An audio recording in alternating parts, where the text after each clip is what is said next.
Well, so what's so interesting, I think, about it is that, it does the story speaks to a very sort of like specific type of audience and marginalized audience. And they want to, Yep. and this is sensitive storytelling and the people involved in it and like how you represent the film. And there's just a lot of, when you take on a film like this, it becomes something, I think, bigger in a lot of ways because of the communities that are probably going to be big fans of both the book and the film. Does that carry any weight for you in terms of the responsibility you might have in terms of how you communicate about the film or how you represent the film? And like, how do you sort of take that on? Yeah, that's a good question. I think, like I said, from the beginning, there was an enormous weight on my shoulders, making sure that we were accurate with representation and accurate with character portrayal, because I think it's so easy for an actor to phone it in. I've seen it, with a real life to screen kind of adaptation. You're like, oh, okay, yeah, like I think somebody else could have done a better job. And so I think that's why I took it upon myself, because knowing how important this film is for many communities, and I've been reminded throughout. So I laugh because everywhere I go, people stop me, like young women. I had 3 young women yesterday come up to me at the airport. 2 of them had books in their hand and asked me to sign them, which was really sweet. Yeah. And then I had a flight attendant, 2 flight attendants actually, both men, talked to me on the plane in the last few weeks, being like, "Oh my gosh, you're part of this film." Yeah. And then I had and then I was in the bathroom. That's always a fun encounter. I was like, this is casual. Okay. I was like at the urinal, and somebody was talking to me from the sink and was like, wow, "Hey, you're playing Alex in the film, right?" And I was like, "Yeah." And he's like, "Yeah, I'm super excited about that film, man. Like, me and my girlfriend, like, we love that book. We read it over COVID. Can I get a picture with you?" Oh, wow. And I was just like, yes, but not in the bathroom, like far from the bathroom, please. Yeah. Like, I will be out in a second. Let me just wash my hands.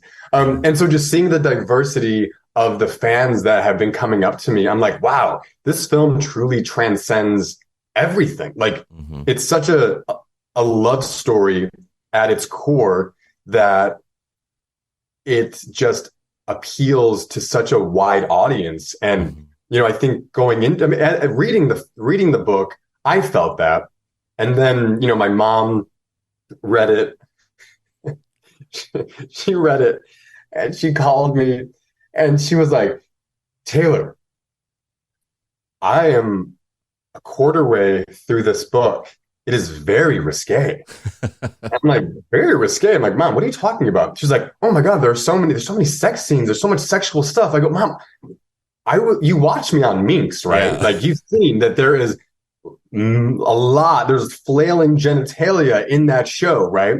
And she goes, "Yeah, but I think it's just so descriptive in this book about how sexual you are with different people that I can't read it and not think of my son being sexually intimate with someone." And I'm like, okay, fair. So everybody kind of came at me with their opinions, and it definitely helped me, because going into Kissing Booth, knowing it, it was a great success on Netflix, I was like, okay, I need to make sure. Vince and I got along right away. I saw his vision, and we went right into rehearsals, right? Like, we had the singing, we had the dancing, we had the guitar playing. And I was like, I just need to rise to the occasion.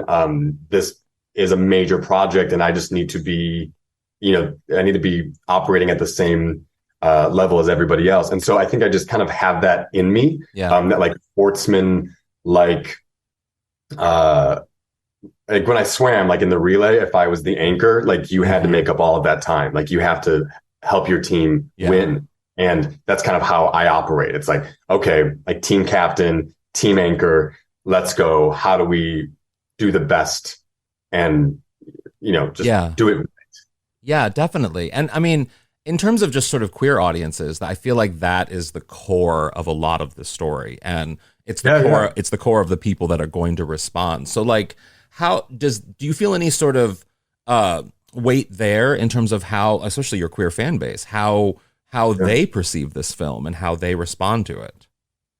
Yeah, I mean, I think that was the community that I was thinking about the entire time filming, and we had so many conversations between the three of us, just being like, for accuracy, for because once you get into filming, it might look good on in the script, right? Mm-hmm. But then when you're in the moment and like you've felt these characters, you've been living in these characters for a few weeks, you're like, hey, question, what do you think about this? Yeah. And then Nick would be like, yeah, what do you think about that? And then Matthew would go, oh, that's so interesting. Like, I never thought of that. I mean, and because what he had already written is beautiful. Like, I can't fault Matthew anywhere with his writing. Like, he's just impeccable. But we would have these incredible conversations of like, what do you think? Like, how do you think this will be perceived? Do you think this would be perceived? And he's like, oh, these are all like really good questions. Let me think about it. And sometimes we change it, sometimes it stay the same. But like, we were just hyper sensitive to making sure everything was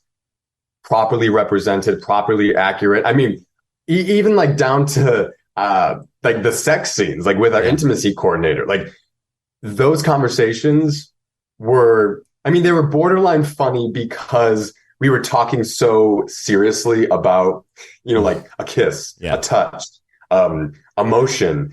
And we were so grateful to have Robbie Taylor Hunt because he was so professional, but like he kind of felt like your best buddy or like your sibling, chatting with you. And he didn't make it feel weird. Yeah. And like Nick and I were always like in deep discussions with him about this because the intimacy part is so important because Alex's arc as a character, as somebody that has only dated women in the past, like maybe a couple guy hookups, like as we see with Miguel, but his arc of like not liking Henry, to going, Henry, to getting kissed by Henry and going, oh shit, and then you go to Paris and then you go to them like having a relationship, and it's just like, the different degrees of comfort that Alex starts to have and interest that he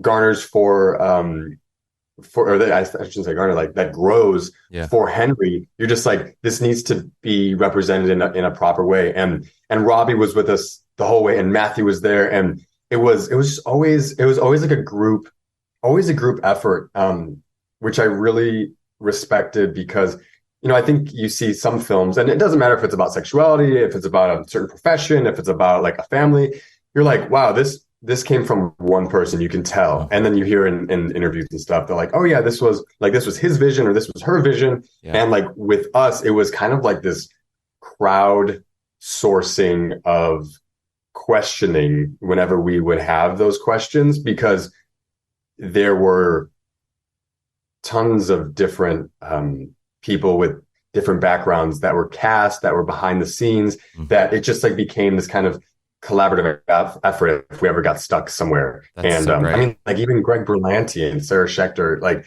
and Mike, like they all just had their inputs, and Brianna O from Amazon. But nobody ever was like standing firm, like, this is it. It was like, what do you think? What do you think? What do you think? And like, everything just was so beautiful. Like every conversation was wonderful. So that's great. Like I'm talking all over the place, but yes, it was a lot of weight. That's one. Well, I only have one last question for you. So over the trajectory of your career, it's so interesting. So you have like the Kissing Booth, which had a very specific type of audience to it. It had a very clear demographic in terms of who was really watching that.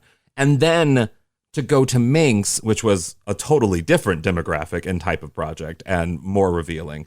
And then now to this, which sort of blends a little bit of the Minx audience, which a lot of people watch, but also the Kissing Booth audience. So like, how are you sort of navigating the roles that you take? Are you taking a specific way, or like, are you intentionally trying to sort of, I'm sure you are, to expand into lots of different territories? Totally. I mean, as an actor, like we want to suspend disbelief, right? And like, that's where I got into acting. Like I loved being on stage, either like if it was in a musical to be like a crazy bombastic character in like Guys and Dolls, or if you're in, I don't know, like On the Town as like a, sailor or whatever. And like those roles are just, they're so outside of myself that it was fun to get ready for it every night. And so bringing that into the TV and film world, I mean, Kissing Booth was exciting because I got to show like singing, dancing, guitar playing, being a Latin addition to an already successful IP. And so like that meant something. And the amount of times that people have come up to me on the street, just like young guys with their girlfriends, young guys with their boyfriends or whatever, they're like, dude, you're my favorite character in the Kissing Booth. I watch it with my girl. I never see anybody on TV that looks like me. Yeah. I think you like, and I'm like, we look similar. And I'm like, that's awesome. I didn't expect that to happen. I go to Mexico. It's insane. Yeah. The amount of people that come up to me and are just like, oh my gosh, you're my favorite character on the Kissing Booth. Oh my God. Like, it's so nice to see somebody on the screen that looks like my son, and on a grand scale, on this international level, which was incredible. And so I think from that, I was just stunned. And then Minx came along and I read it, and Ellen Rappaport is brilliant. And I love working with her, and I want to work with her again. And I read the pilot, and this was before COVID. I think it was like March before everything shut down. I read it and was like, I need something in this. And just what it stands for, what Joyce's journey is for, as a woman in the 70s, for what she wants to create, and how she meets this, this Jake Johnson character that is a riot. But I like doing projects that kind of, hide the medicine, right? They kind of sugarcoat the medicine, and you come out every episode having learned something, feeling a different way about a different walk of life. And I feel like Minx was that. Because yes, it's funny. Yes, it's unabashedly sexy, and it's not gratuitous. I will say, like, it's just very real. Like if this was a porn magazine, yeah, basically, twist, yeah.